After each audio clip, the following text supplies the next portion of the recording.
নমস্কাৰ। আজি আমি আপোনালোকলৈ লৈ আহিছোঁ দশম শ্ৰেণীৰ সমাজ বিজ্ঞানৰ তৃতীয়টো অধ্যায় অসমত ব্ৰিটিছ বিৰোধী জাগৰণ আৰু কৃষক বিদ্ৰোহৰ ইম্পৰ্টেণ্ট টপিকসমূহলৈ। গতিকে বলক পলম নকৰি আমি ভিডিঅ'টো আৰম্ভ কৰোঁ। আজি আমাৰ প্ৰথম কুৱেশ্যন হৈছে মফ মিলছ অসমলৈ কেতিয়া আহিছিল? ইয়াৰ শুদ্ধ উত্তৰটো হ'ল 1851 চনত মফ মিলছ অসমলৈ আহিছিল। দ্বিতীয় প্ৰশ্নটো হ'ল 1857 চনত অসমত বিদ্ৰোহৰ নেতৃত্ব কোনে দিছিল? আৰু ইয়াৰ শুদ্ধ উত্তৰটো হৈছে মণিৰাম বৰভাণ্ডাৰ বৰুৱা ওৰফে মণিৰাম দেৱানে। ইয়াৰ পাছৰ কুৱেশ্যনটো হ'ল মণিৰাম দেৱানক কোন বাঙালী মুক্তিয়াৰে সহায় কৰিছিল? ইয়াৰ শুদ্ধ উত্তৰটো হৈছে মধুমল্লিক নামৰ এজন বঙালীয়ে। ইয়াৰ পাছৰ কুৱেশ্যনটো হৈছে মণিৰাম দেৱানৰ লগত আৰু কাক ফাঁচী কাঠত উঠোৱা হৈছিল? আৰু ইয়াৰ শুদ্ধ উত্তৰটো হৈছে পিয়লি বৰুৱা। পিয়লি বৰুৱাক মণিৰাম দেৱানৰ লগত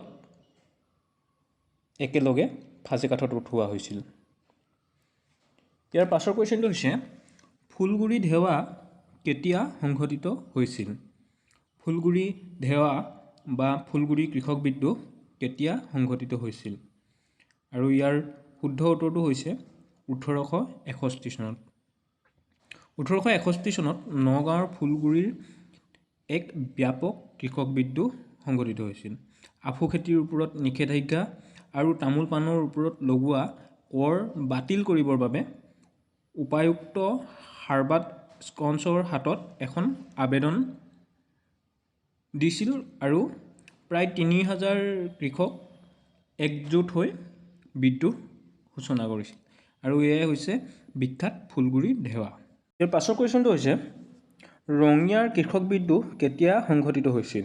আৰু ইয়াৰ শুদ্ধ উত্তৰটো হৈছে 1893 চনৰ 24 ডিচেম্বৰ তাৰিখে ৰঙিয়াৰ কৃষক বিদ্ৰোহ সংঘটিত হৈছিল।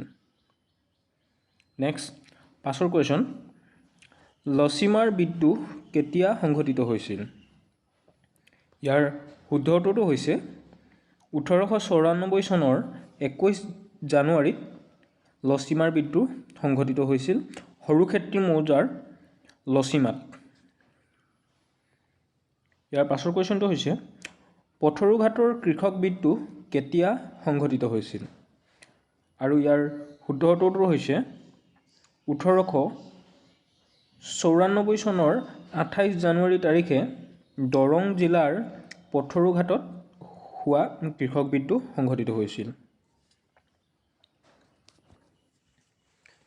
নেক্সট তাৰ পাছৰ কুৱেশ্যন 1861 চনত উত্তৰ কাছাৰ জনজাতীয় বিদ্ৰোহৰ কোনে নেতৃত্ব দিছিল? আৰু ইয়াৰ শুদ্ধ উত্তৰটো হৈছে উকিয়াং নংবাহ নামৰ এজন ব্যক্তিয়ে 1861 চনত উত্তৰ কাছাৰ জিলাত হোৱা জনজাতীয় বিদ্ৰোহৰ নেতৃত্ব দিছিল। ইয়াক আমি জয়ন্তীয়া বিদ্ৰোহ নামেৰেও জানো। নেক্সট ইয়াৰ পাছৰ কুৱেশ্যন অসমত ইংৰাজে কেতিয়া দ্ৰাস প্ৰথাৰ বিলুপ্তি কৰিছিল? অসমত ইংৰাজে কেতিয়া দাস প্ৰথাৰ বিলুপ্তি কৰিছিল? আৰু ইয়াৰ শুদ্ধ উত্তৰটো হৈছে 1843 চনত। 1843 চনত ইংৰাজে অসমৰ পৰা দাস প্ৰথাটো বিলুপ্তি কৰিছিল। ইয়াৰ পাছৰ কুৱেশ্যনটো হৈছে ইংৰাজৰ বিৰুদ্ধে বিদ্ৰোহ কৰা প্ৰথম অসমীয়াজন কোন আছিল? ইংৰাজৰ বিৰুদ্ধে বিদ্ৰোহ কৰা প্ৰথম অসমীয়াজন কোন আছিল? আৰু ইয়াৰ শুদ্ধ উত্তৰটো হৈছে গোমধৰ কোঁৱৰ। গোমধৰ কোঁৱৰেই আছিল প্ৰথম ইংৰাজৰ বিৰুদ্ধে বিদ্ৰোহ কৰা অসমীয়া। ইয়াৰ পাছৰ কুৱেশ্যনটো কেতিয়া আৰু ক'ত মণিৰাম দেৱানক ফাঁচি দিয়া হৈছিল? কেতিয়া আৰু ক'ত মণিৰাম দেৱানক ফাঁচি দিয়া হৈছিল। আৰু ইয়াৰ শুদ্ধ উত্তৰটো হৈছে 1858 চনত 26 ফেব্ৰুৱাৰী তাৰিখে যোৰহাট জিলাৰ কাৰাগাৰত মণিৰাম দেৱানক ফাঁচি দিয়া হৈছিল। আৰু এইখিনিতে জনাই থওঁ যে অসমৰ প্ৰথম চাহ খেতিয়ক আছিল মণিৰাম দেৱান। মণিৰাম দেৱান প্ৰথম অৱস্থাত এজন ইংৰাজৰ বিষয়া আছিল, যদিও পিছত তেখেতে ইংৰাজৰ প্ৰতি অতিষ্ঠ হৈ বিদ্ৰোহ ঘোষণা কৰিছিল। বন্ধুসকল, আজিৰ ভিডিঅ'টোত ইমানেই। গতিকে নতুন নতুন ভিডিঅ'বোৰ পাই থাকিবলৈ আমাৰ চেনেলটো ছাবস্ক্ৰাইব কৰিব আৰু লাইক কৰিবলৈ নাপাহৰিব।